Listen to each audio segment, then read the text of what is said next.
I'm Michael Bungay-Stania. This is Change Signal. This is the podcast where we cut through the blather, the BS, and the noise to find the good stuff that works in change. If you are a transformational leader and you're looking for modern change mastery, you are absolutely in the right spot.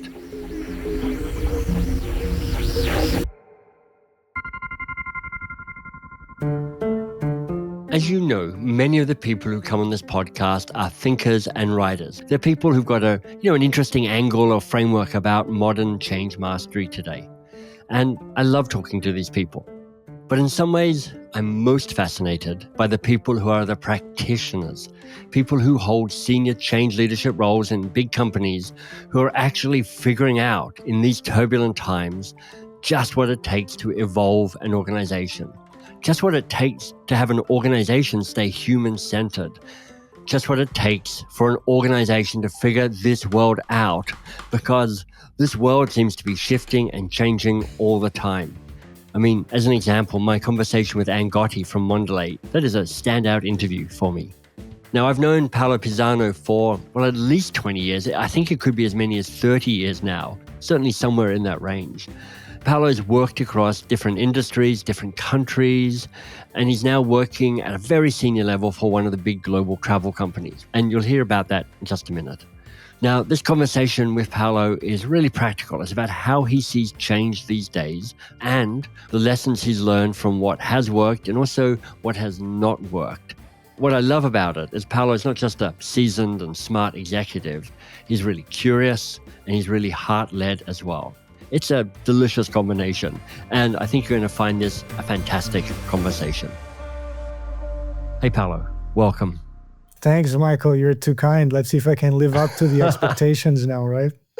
I feel quietly confident that that's going to be just fine. I'd be curious to know, we're talking mid-2025. As you sit here in this moment, what feels most important to you when you think about change within organizations these days? Simplification. Is the thing I've been talking about the most in recent times, and I've been in, be it at just amongst fellow practitioners or in panels or in think tanks. The thing that's been most front of mind for me is how to simplify. I think the world around us is getting incredibly complex for a number of reasons, right? It may be the complexity that's created by successful organizations that that grow and have new divisions and have new countries they want to do business in. It might be because of the size of ambitions and you want to do more things to more people. It may be the regulatory environment. There's new regulations, there are new complexities coming up to us. So it might be different expectations. For whatever it is, there's this massive gravitational force that's making everything more complex. And if we don't counterbalance that in a very, very conscious and intentional way, change is going to be more and more difficult, I think. There's two types of simplification. There's one which I aspire to in the work I do as well, which is, as that famous quote goes, simplicity on the other side of complexity, which means that you've actually worked through complexity and found something elegant. And then there's just stupid simplicity, which is like we've just made stuff dumber by cutting out complexity. And I'm guessing you're aspiring to the first one, not the second one. How do you approach that? Because simplicity is a really clear clarion call, and it is tricky when you're dealing with these organizations that are just inherently complex. Where do you begin in the quest for simplicity? Yeah, that's a good question, Michael. I think first, remember English is not my first language, but I think the distinction between complex and complicated, we have complexity around us. It doesn't mean it needs to be complicated. And I think the complicated bit is the rabbit hole you might fall into and get lost. Being able to hold and engage with complex thinking, but then bottom lining it, simplifying it to what is it that makes the most difference or the most impact. That's the effort for me. Right. What helps a lot in my experience is to have very, very strong clarity from the beginning on what is it that you're trying to do, and having the discipline as you think about that, not to try to do an increasing amount of things that look like a really good idea.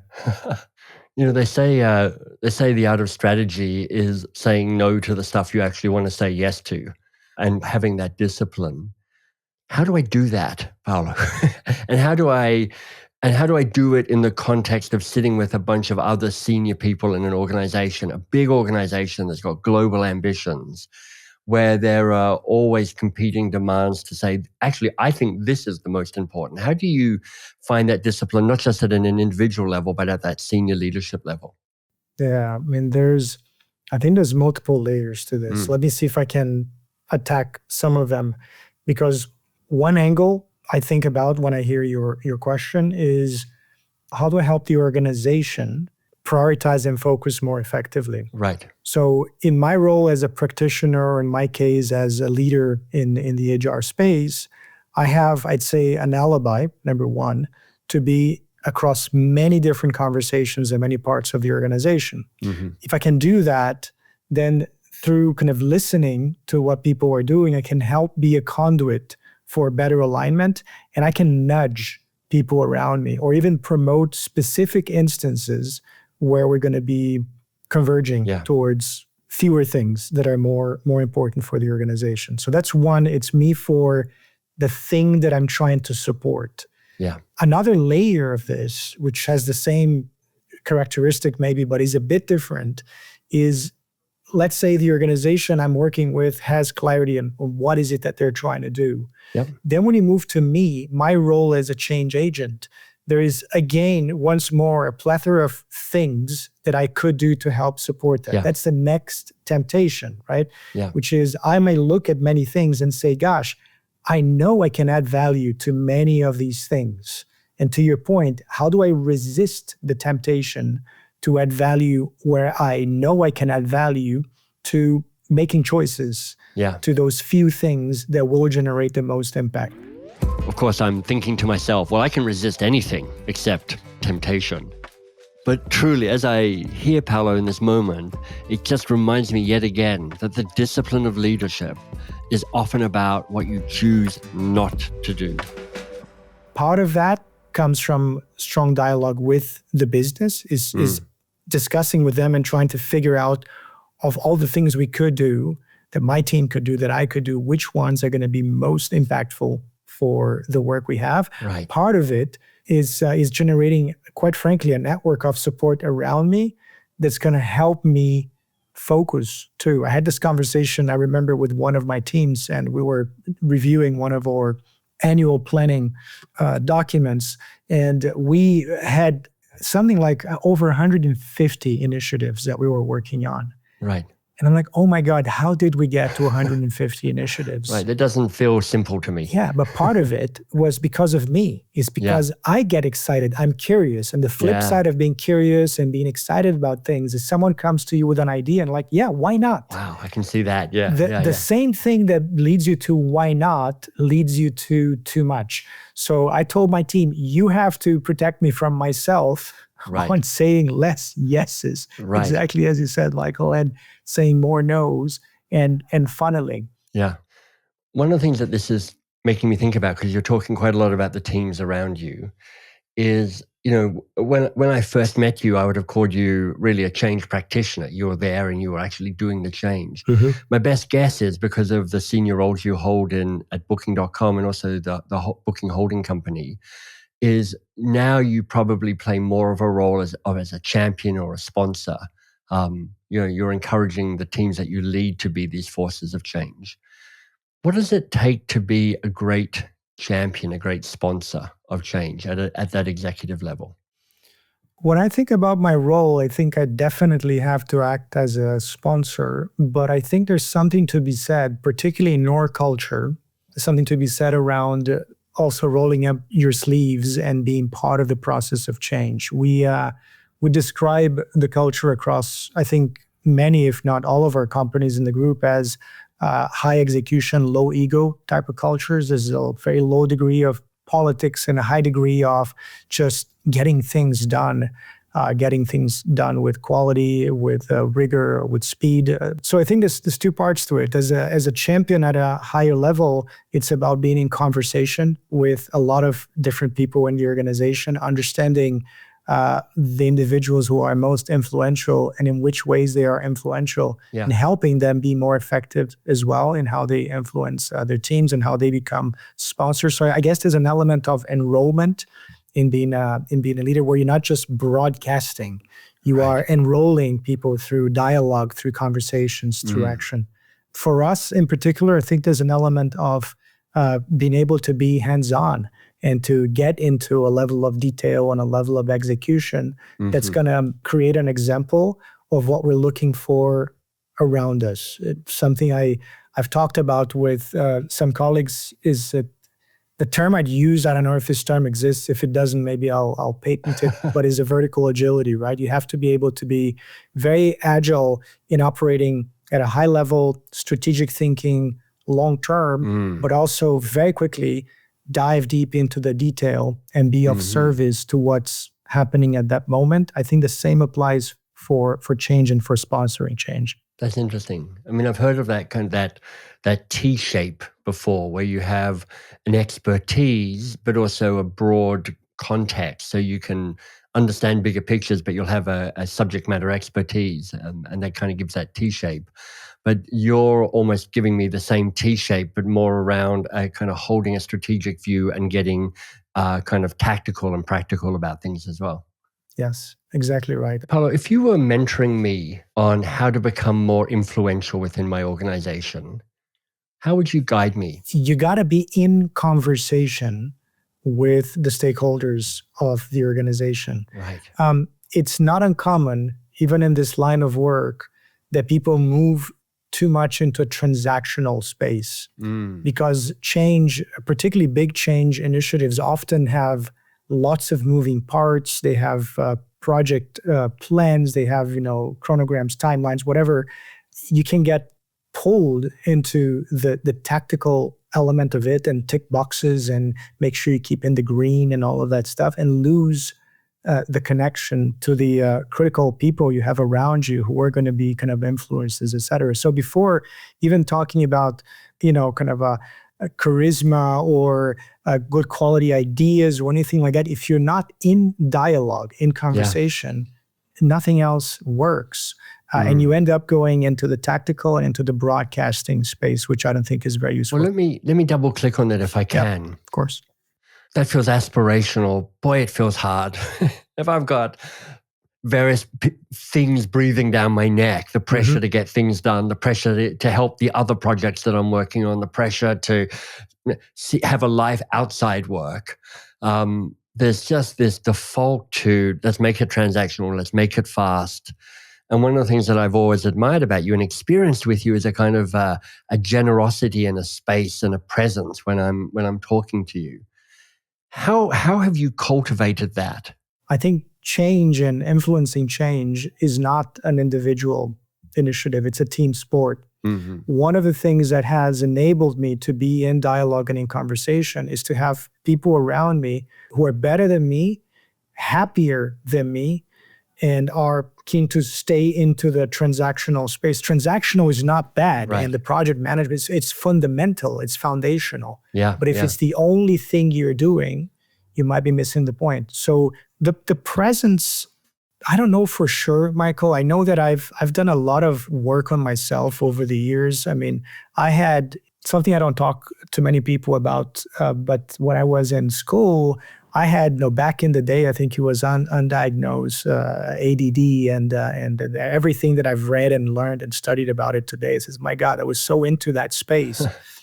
And the way I found to work with it, and it's incredibly powerful for me today, was through mindfulness and meditation and some of those practices. And I think maybe that has helped, over time. This is great, Paulo. Thank you. So Paulo is the CHRO at Booking.com and the Booking holding company as well. He's on LinkedIn, and you can follow him there if you're finding his insights particularly helpful. All right, back to the conversation. I'm curious if you have a story about a change initiative that was a success. I mean, I'd love to hear the story, of course. And then perhaps you could point to one or two or three things that you really think helped elevate it to have the impact that it did. I'll talk about one of the, actually, not just individual changes, it's been a theme in a couple of jobs I had, was helping an organization to shift their operating model from a localized operating model in international or global companies to a more vertically integrated global model. Where we succeeded is very aligned with the kinds of things we've talked about. Number one, it's having a lot of clarity around what is it that we're trying to optimize for, but also what were the trade-offs or the sacrifices. Right. That's something people sometimes don't talk as much about change. If you're changing anything, chances are it means a loss as well, or sacrifice. There's certain things Yeah, almost certainly. Yeah. that you're no longer serving or optimizing for whatever it is. To spend time talking about that, we spend time talking about that. It helped everyone understand that in order to move into this global integrated model, we're going to lose a bunch of current things that we like and that we enjoy and that we think even made us successful to a certain degree. Like a local identity, like a degree of autonomy, Yes. like a sense of we can be our own subculture within a different culture. I can imagine there would be resistance to losing all of that as you kind of go, no, be part of this global enterprise. Yes, easier to understand, easier to influence because the people I need to influence are around me, all those things, right? And now you're working kind of vertically and you might be in a globally integrated business where some of the people are spread across different countries. It means different time zones, it means different cultures, it means... So you do that, by the way, you create more complexity at a local level because now you have a bunch of verticals that someone needs to try to integrate here. So sorts of dotted lines now, and exactly right. Like so I used to be a big fish in a small pond. Now I'm a small fish in an integrated waterway system, and it's all complicated. Right. Exactly right. So we spend time not just focusing on what do we want to get, but what are the trade-offs. So we're not surprised. And we don't have people going into victim mode throughout and after the change and complaining about something that we got it, we see it. That's one thing. The second thing we did a lot around that helped as well is once we got clarity around those things, we spent quite a bit of time communicating with people around that. Sometimes you miss that point. You make the leadership of a change initiative or program very clear on it. And because you're clear on it, you start falling into the trap of thinking, well, that this is obvious. Everyone will understand this. Right. But it's not. You had the time to struggle with it, to debate, to fine-tune, but others didn't. So spending more time taking people through what you've learned, what you're doing, why you're doing, it's really helpful. Goes a long way to help bring people along. That's fantastic. Can you give me a sense of how you made this change as compelling as possible for the organization? Because there's one way you could have pitched this change, which is, this is just a better operating model for us. This is going to reduce complexity at the kind of the group level. It's going to increase profitability. We expect to get a few more points profitability about that. And in general, C-suite numbers is not a particularly compelling change reason for the rest of the organization. So was there a way you found a story or a reason for this that had a bit more resonance in the organization? Yeah, absolutely. Of course, stories are extremely important in the process of change. It's the need and the want, so to speak, or the need and the choice. What do I mean by that? The need links a bit with this notion of a burning platform, right? Why is it that we have to do this now? It's going to be additional work. It's going to be hard. It's going to be uncomfortable, and whatever it is. We built time focusing on what is it that has changed around us, internally or externally, that creates a need for us to do something different. Got it. And the external is, in the case, for example, of the last company I did this with in operating model, was the market dynamics. We're competing in a world where some of our the disruptors in the market are globally integrated and they can do certain things that we cannot do. Right. It demands us to do something different. Plus, our growth is not what it used to be. Plus, we're trying to do new things. So there were a few things there. What those things are, the things driving change, don't matter. What does matter for you is the story you're deciding to tell. And a good story always needs a good edit. So what are you choosing to highlight? And also, what are you choosing to remove, to dismiss, to not talk about? And then when you've made that decision, you need to own it.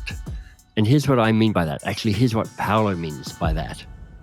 But there's another element which I think is important and sometimes also is underestimated, which is the element of choice. And what I mean by that is you can start with a need. This is what's, triggering us to do something. But then to bring in the strong element of we have chosen as a leadership of this company to follow this path. Right. You may agree or disagree. I'm not trying to sell you that this was the only way we had to do it. But as accountable executives for the organization, we have the ownership and the responsibility to make certain choices. And we chose this and explain why we chose this approach and recognize, be preemptive. We said, look, we know through this approach, we're going to sacrifice certain things. Yeah. And our belief is that this is worthwhile because we're going to gain the ability to do some other things. I think that makes a big difference. I love this. Part of what really is powerful about this for me, Paulo, is just an honesty about there is a price to be paid for this change. And sometimes change gets pictured as the, hurrah, this is amazing, what a fantastic thing. It's all unicorns and rainbows ahead. And it's either delusion or it's a lie. Yes. It's probably more of the latter. And there's just a kind of almost a vulnerability and a nuance and a senior team going, look, this is the hard choice we have to make. That's why we're the executives. We make hard choices. And we realize there's a price we'll pay for this, but we need this in part just to maintain relevance, to maintain this organization. We need to adapt and adjust to the organization, yes, to the world around us. Yeah. Yes, Michael, there is something that's come to mind, which is when I was with Pearson, which might have been around the time we met, we were growing a lot through acquisitions. We're changing the business a bit more from product to more services.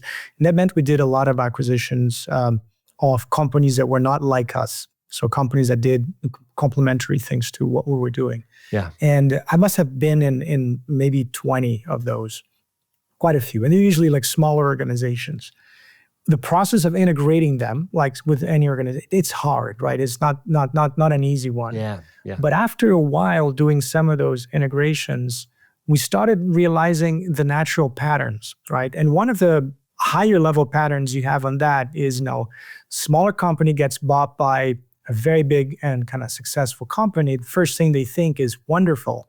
We're going to get all the investment and the money and the infrastructure we always needed and wanted and didn't have money to get. And that's the beginning of it. Yeah. As they go in and they start having to integrate into the higher complexity and governance and the decision-making and all of that, they go kind of through a down of, oh my God, not only am I not getting everything I thought I was going to get, but everything has become a lot harder and it's slower and I don't know who the decision makers are, et cetera, et cetera. Now, what really helped is once we picked up on the patterns, I could, in my first few meetings with the management team, I could walk them through, this is what's going to happen. You're going to be very happy now. And then here's when you're going to start to get sad and pissed off at me and some of my colleagues. And then this is what we're going to do. And the fun thing is like, might be a variation of it, but it's not always exactly the same. Okay, to step in and blow my own horn for a moment. If this sounds helpful, this type of conversation, my book, How to Work with Almost Anyone, is exactly on this topic. It's really about how do you have a keystone conversation, a conversation about how you work together, not the minutiae, not the what you're working on. And that can make all the difference. But as people were going through the process and what I said would happen was happening, it created a much different engagement with it because people didn't get a sense that we have no idea what we're doing or we were trying to be obtuse or whatever. There's a partnership there. And I'm saying, look, here, remember I said we're going to be here. Here's where we are. That's great. So let's laugh a bit about it. Sometimes easier said than done. Right. But let's move on so we can get out at the other side. So there's something around also process of change of, you don't have to know exactly everything that's going to happen, but being able to look ahead and predict or anticipate certain things and talk openly about them, about how hard it's going to be, and also talk about the things that we don't know how they're going to work, and being humble about it and saying, look, certain things, we know we're going to make mistakes. Some things are not. And when those things happen, here are the channels for you to feedback and to raise problems. Here are the people to talk to, and here's the process we're going to have to try to address where we can. Part of what I think is so brilliant about this is A, it's a respectful. B, it's about building relationships. Yes. But I think profoundly, it reduces the opportunity to be a victim of the experience. Because being a victim of the experience is like, it's me versus them and they're out to get me.